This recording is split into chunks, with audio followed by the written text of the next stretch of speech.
Welcome to the Martial Art World Special. I'm George Strickland, and my special guest today is Dan Severn. Welcome to the Martial Art World. Thank you, George, for having me here. It's a pleasure. This gentleman here is a Greco-Roman freestyle wrestler of many years, a Triple Crown UFC champion, and just a media favorite right now while we're here at Arnold's Classic Martial Art Festival. Tell us about your origination in Greco-Roman freestyle wrestling. How much time do we have here for all that? For you, we got plenty of time. I've actually been involved in the amateur sport of wrestling for 30 years now. I started out like most young men, just trying out different types of sports.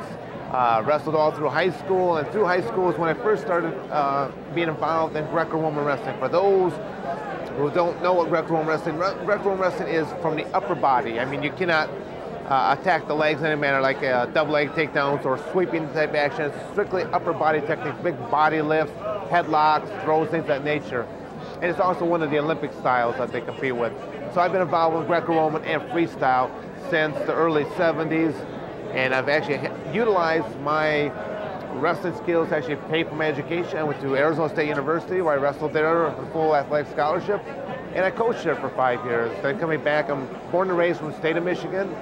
In '94, the no holds bar industry, or the Ultimate Fighting Championship, came about, and I've been involved with them since 1994, and I guess it's kind of been like a runaway roller coaster since then, George. Well, you have like 13 different titles when you're in your amateur years back there. Right now, to date, it's 90-some plus state, national, international titles and a record. I mean, literally hundreds of tournament here, tournament there type of thing won. People keep saying, well, how old are you anyway? How could you have done all this stuff? I'm like, well, I have no clones and I don't have any twins. It's still me out there doing it. What was the initial introduction to the Greco-Roman for you? Well, what I enjoyed, I guess, about it, I mean, Greco-Roman wrestling, I mean, that is the roots of the Olympics. I mean, that's what they first were competing way back when, you know. It's something that even in my wrestling today, if I was to wrestle, say, in a collegiate style event or to wrestle in a freestyle event, a lot of the techniques I use are heavily Greco-Roman influences. I do a lot of upper body type techniques, and then I might go into attacking a leg or something like this, but I put a nice blend and mixture out there. Now you also shoot for it also, right? Yes. Shoot fighting basically stems from Japan, is where the industry comes from. So that's where a lot of industries, they say, you can use a closed fist shoot fight that's open palm. People think, well, it's just like slap boxing. Well, you'd be surprised how hard you can strike with an open palm out there. Yes, indeed.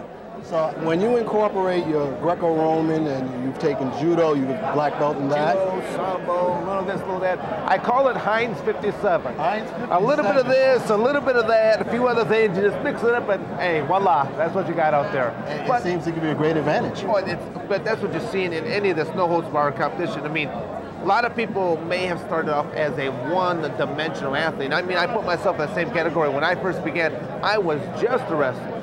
Well, you know, pinning a person doesn't win in this kind of industry, so you must cross-train here right now. So training in joint manipulations, pressure points, strangulation holds, and all types of standing and striking arts. I mean, it's, like I said, I call it just Heinz 57 out there, and it works for me.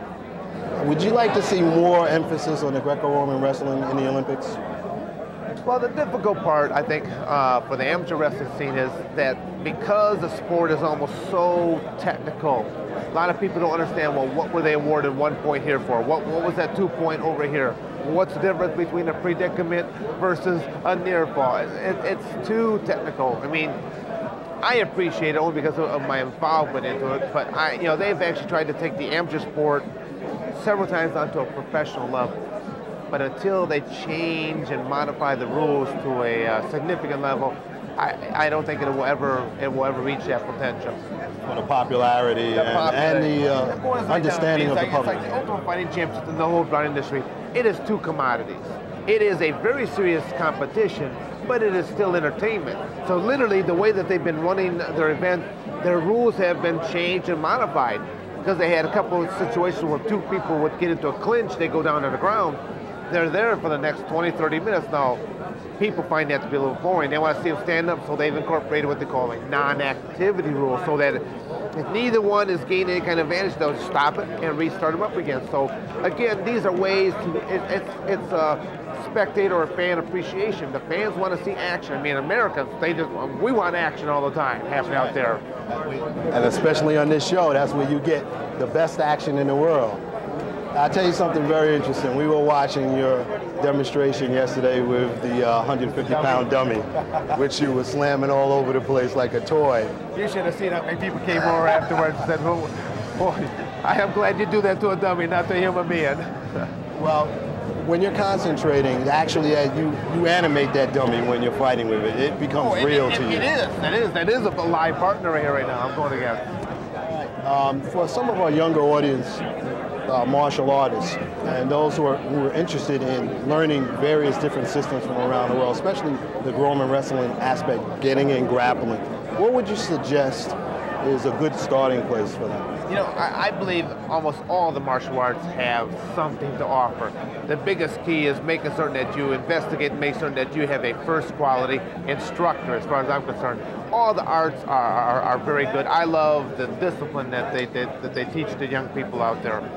My biggest thing I could ever say to young people is, you know, to train the mind as well as the body. A lot of athletes, they tend to train just the body. Well, right. The body's only going to take you so far. The mind is the greatest asset you could possibly have. I mean, in the no-holds-barred industry, I give up 10, 15 years to younger competitors. A lot of the competitors I go against in that, they do not test athletes for steroids or amphetamines. So that's something I have to go up against there. And they still can't muster up what I can do out there. That's only because of the experience and what I have upstairs to go after. A thinking man with a plan. That's right. The key. Got to always have something to move on to, George, at all times. That's great. We are going to be watching you as the world is watching you. Whatever you take on, we'll be there rooting for you. And it's a pleasure to have you here at the Martial Art World. And we hope to see much more of you. Thank you very much. Thank you. We'll be right back with more of the Martial Art World. Stay tuned.